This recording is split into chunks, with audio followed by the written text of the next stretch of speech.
Supreme court ने Bilkis Bano case के सभी 11 दोषियों की सजा माफी को रद्द कर दिया था। इसके बाद 2 दोषियों ने इस फैसले को चुनौती दी थी, जिस पर सुप्रीम कोर्ट ने सुनवाई से ही अब इनकार कर दिया। अब दोषियों ने अपनी याचिका वापस ले ली है।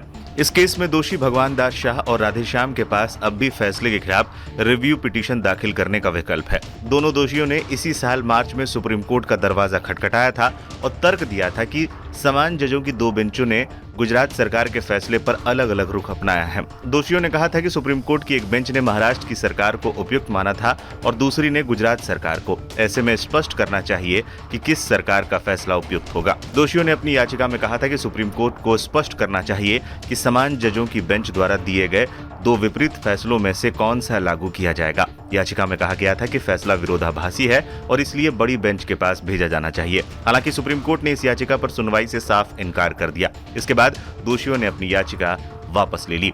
ये कैसी याचिका है, ये कैसे स्वीकार्य है? सुप्रीम कोर्ट ने इस याचिका पर सवाल उठाए और कहा कि ये कैसे स्वीकार्य हो सकता है। जस्टिस संजीव खन्ना और संजय कुमार की पीठ ने याचिका को बिल्कुल गलत करार दिया। बेंच ने कहा कि सुप्रीम कोर्ट की ही एक और पीठ के आदेश पर अपील कैसे की जा सकती है। बेंच ने कहा ये कैसी याचिका है और ये कैसे स्वीकार्य है, ये याचिका कैसे सुनवाई योग्य हो सकती है, ये बिल्कुल गलत है। अनुच्छेद 32 के तहत याचिका कैसे दायर की जा सकती है? हम दूसरी पीठ द्वारा पारित आदेश पर अपील कैसे सुना सकते हैं? बता दें, इस साल जनवरी में सुप्रीम कोर्ट ने गुजरात सरकार के फैसले को पलट दिया था। सुप्रीम कोर्ट ने गुजरात सरकार को फटकार लगाते हुए कहा था कि सुप्रीम कोर्ट के साथ भी धोखाधड़ी की गई है। गुजरात सरकार को दोषियों को माफी देने का अधिकार नहीं था, ये अधिकार महाराष्ट्र सरकार के पास था। कोर्ट ने कहा था कि भले ही घटना गुजरात की है, लेकिन इसकी पूरी सुनवाई महाराष्ट्र में हुई थी। सुप्रीम कोर्ट के इस फैसले के बाद सभी दोषियों ने सरेंडर कर दिया था और उन्हें दोबारा जेल जाना पड़ा था। क्या है बिल्किस बानो केस?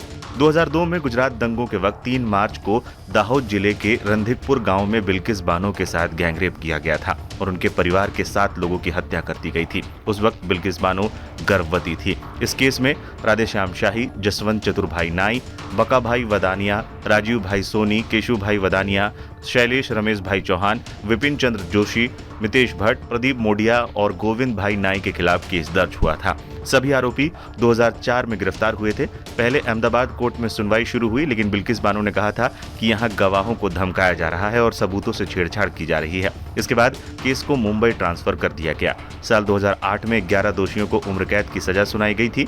7 आरोपियों को बरी कर दिया गया था, वहीं 1 की मौत हो गई थी।